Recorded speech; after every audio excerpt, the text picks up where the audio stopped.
Bismillahirrahmanirrahim. Assalamualaikum warahmatullahi wabarakatuh. Alhamdulillahirabbil alamin wassalatu wassalamu ala asyrafil anbiya'i wal mursalin wa ala alihi wa sahbihi ajma'in. Selamat pagi anak-anak Tiga Cemerlang. Saya harapkan kamu semua dalam keadaan yang baik, sihat walafiat serta dalam dengan Allah Subhanahu wa taala. Pada pagi Jumaat ni kita akan belajar berkaitan tentang sebagaimana yang kamu lihat daripada tajuk ni adalah bersuci dari hadas. Apa mesti dari hadas tu? Kita belajar sama-sama ya. Sebelum tu Ustaz nak kamu semua dalam keadaan yang baik, tegak, dan pastikan kamu dalam keadaan yang bersedia untuk kita teruskan, macam semangat untuk kita teruskan. Jangan pula kamu ngantuk macam kucing ni. Ngantuk-ngantuk kena cubit-cubit kau nanti. Biarlah semangat macam Angry Bird ni dengan Gohan ni. Okey, jom kita tengok apa yang kandungan ni. Okey, murid-murid boleh rujuk pada buku teks muka surat 80, 81, 82 dan 83. Muka surat dan muka teks inilah yang menunjukkan ataupun akan memaparkan tentang apa yang bakal kita belajar pada hari ini. Baik, dah sedia semua?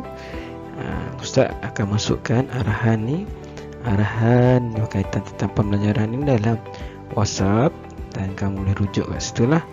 Dan ni sebagai bimbingan untuk kamu, apa yang perlu kamu baca dan apa yang perlu kamu lihat. Okey, kita pergi kepada maksud hadas.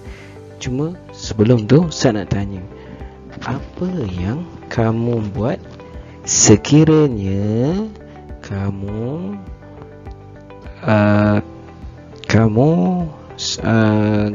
lepas kamu buang air besar, air kecil, kamu buat apa? Mestilah kita basuh kan, basuh tempat yang di mana tempat najis kita terkeluar kan.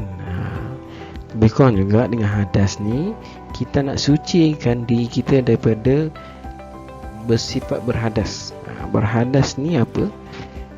Hadas ni ialah kekotoran maknawi pada diri seseorang. Ini secara literalnya adalah pada diri seorang, kepada kita, pada diri kita manusia ni, yang menghalang sahnya ibadah. Yang menghalang kita ni daripada kita melakukan ibadah. Kalau ada hadas tu pada diri kita, tak sah sembahyang kita. Yang disyaratkan bersuci. Contohnya solat, tawaf dan menyentuh Al-Quran. Semua ni kita tak boleh buat bila mana kita ni sedang berhadas. Bila kita sedang berhadas, kita tak boleh buat. Nak semayang tak boleh. Kalau kita semayang juga, maka tidak sah kita punya semayang. Yang tak sah kita semayang, berdosa lah. Jadi oleh itu perlu kita menyucikan hadas kita dulu, barulah kita dapat buat semua perbuatan ibadah tersebut. Okey, lihat kepada pembahagian hadas. Pembahagian hadas ada dua. Ada berapa? Ada dua. Okey, yang pertama ada hadas besar. Hadas apa? Hadas besar. Okey, hadas besar ni kita akan sentuh lagi. Apa contoh-contoh hadas besar? Dan cara bersuci adalah dengan mandi wajib. Cara nak menyucikan hadas besar ni adalah dengan bersuci dengan mandi wajib. Bukan hadas besar ni buang air besar, bukan. Buang air besar tu bukan hadas besar. Kita akan belajar. Ustaz akan beritahu contoh-contoh hadas besar lagi. Dan hadas yang kedua, pembahagian yang kedua adalah hadas kecil. Hadas kecil ni apa? Hadas kecil ni macam kamu terkencing, apa semuanya, kamu berhadas. Maknanya kalau kamu tak sucikan diri kamu tu, menyebabkan kamu tak boleh nak semayang juga. Cuma cara nak menyucikan hadas kecil macam mana? Cara bersuci adalah dengan berwuduk sahaja. Ambil wuduk, kalau ada kekotoran basuh je tempat yang kotor tu, basuh, ambil wuduk, dah boleh solat. Okay. Tu beza dia. Hadas besar kena mandi wajib. Hadas kecil adalah kamu perlu berwuduk. Faham okey.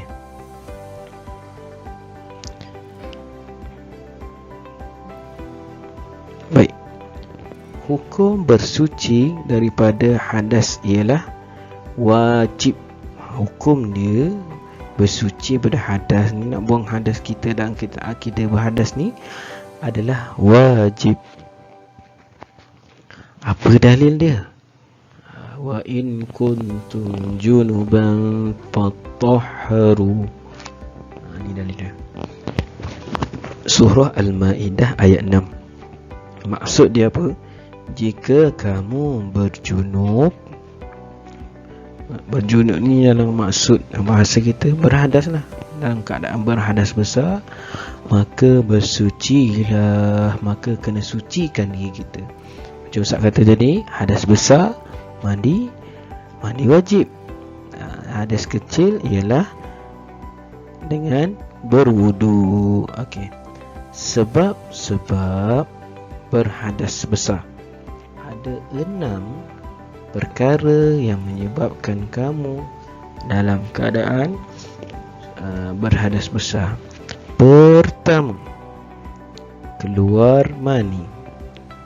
Ini orang lelaki, kalau dia keluar air mani ni, dia dah sampai umur balik lah. Kalau kamu baru tahun 3, kebiasaannya belum lagi. Tapi ada yang di kalangan kanak-kanak mungkin dia terlebih besar, tahun 3 pun kadang dia dah boleh jadi. Tapi majoriti kalau umumnya kanak-kanak, kalau lelaki dia belum lagi keluar air mani. Kalau baru dah jadi ke, kalau dia dah macam 12 tahun 13 tahun mungkin dah ada keluar mani. Nifas, darah nifas ni apa? Darah nifas ni orang perempuan je, orang lelaki tak ada.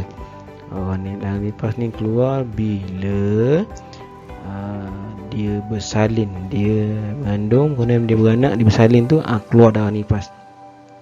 Darah nifas ni orang perempuan. Tanya mak kamu, mak kamu mesti tahu tu punya tu.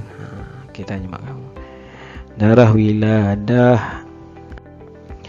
Darah nifas ni juga adalah darah yang keluar selepas melahirkan anak, sekalipun ia berupa segumpal darah.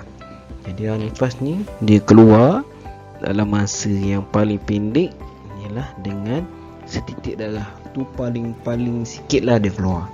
Kadang-kadang ada yang masa sepertengah, sederhana dalam masa 40 hari dia keluar, dan paling lama 60 hari. Darah nifas ni. Okay, kalau beza dengan darah wiladah ni apa? Dia keluar semasa kelahiran anak, masa baby tu keluar, masa tu darah wiladah ni keluar. Dan kalau orang yang mengalami keguguran pun sama, masa tu lah darah wiladah ni keluar. Okey. Kemudian yang perkara yang ke 2, 3, 4 adalah mati. Bila kamu mati, bukan kamulah yang mandi, orang lain tolong mandikan. Dia dipanggil apa? Dia panggil perlu dimandikan. Mau kata mandi jenazah, pernah dengar mandi jenazah? Tu macam mandi wajib untuk jenazah lah. Tapi ada orang tolong mandikan. Mayat tak boleh mandi sendiri tau. Hanya orang yang hidup boleh mandikan jenazah yang telah meninggal dunia. Baik. Haid. Haid ni orang perempuan juga. Orang perempuan haid ni keluar bila mana? Lelaki dia keluar mani bila dah sampai umur balik, mimpi dan keluar air mani. Kemudian yang haid ni pula adalah perempuan bila dia dah sampai umur dia baligh, dah keluar air mani. Kalau kanak-kanak biasa 9 tahun biasa dah ada dah. Dah keluar mani kalau dah sampai masa. Kalau belum tak apalah, tak ada masalah. Okey, yang ke-6 adalah bersetubuh. Baik, bila kamu berhadas besar, perkara yang dilarang semasa hadas besar ialah membaca Al-Quran. Kalau kamu dalam keadaan hadas besar ni lah, yang ke-6 perkara yang kita belajar tadi.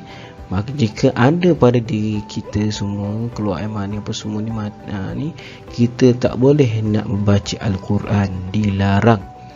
Sebab apa? Kita sedang berhadas besar.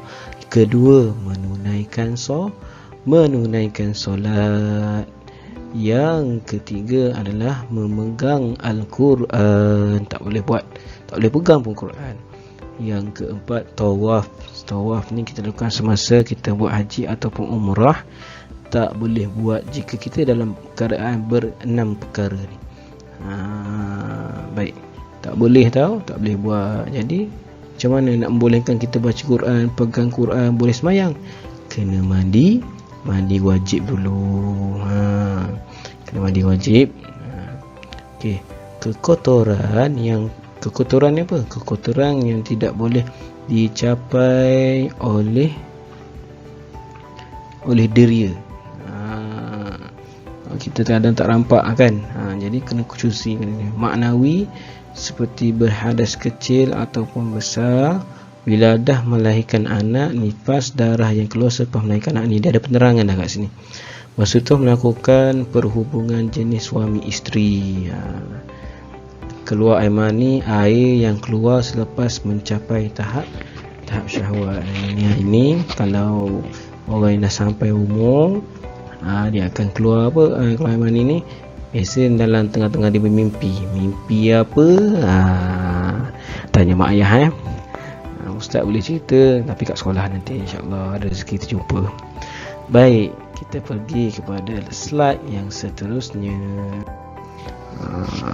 Baik. Kaedah bersuci daripada hadas besar. Macam mana nak suci ni? Kita kena mandi wajib. Macam mana Ustaz nak mandi wajib ni Ustaz? Macam mana nak mandi? Semua mesti tanya-tanya kan. Macam mana lah nak mandi wajib ni? Mandi tahu tang wajib tu apa pula? Ni lah perkara-perkara dia mandi wajib ni. Macam mana kamu mandi biasa, cuma dia ada niat yang menyebabkan ia berbeza daripada kamu mandi macam kamu mandi biasa-biasa tu. Biasa kamu mandi kan, macam mak jerit, mat pergi mandi mat. Itu mandi yang contoh kamu nak solat ke, pagi-pagi mandi nak pergi sekolah ke, kamu mandi pagi balik petang main bola kan, petang main bola kemudian bau badan busuk. Itu mandi lain. Ni mandi wajib ni dia ada aturan dia ada perkara yang menyebabkan ia berbeza daripada mandi-mandi yang biasa. Baik, apa yang bezanya? Kita tengok.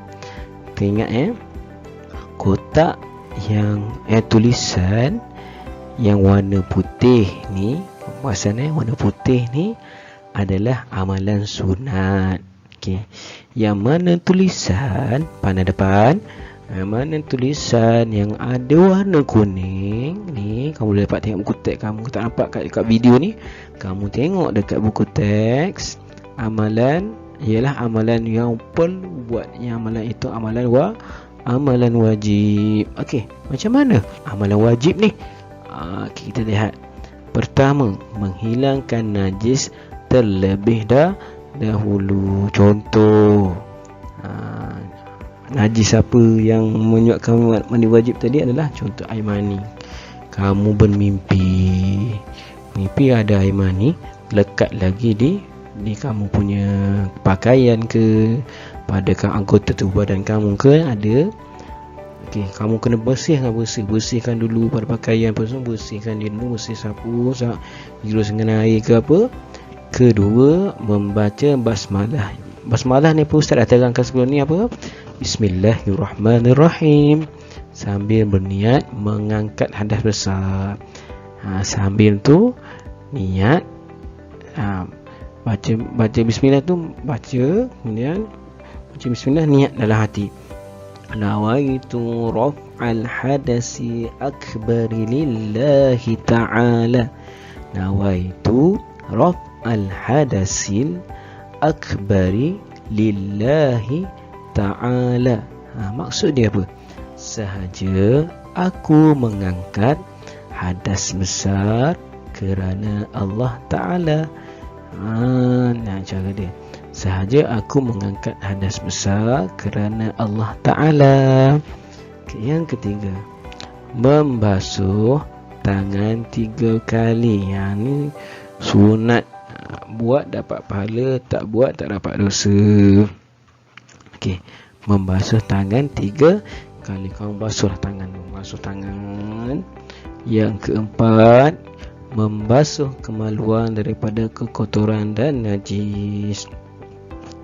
Basuhkan bahagian alat sulit kamu yang di depan dan belakang. Basuh betul-betul. Tengok suci, settle lah, suci lah. Kita tengok perkara kelima, mengambil wuduk. Ambil wuduk.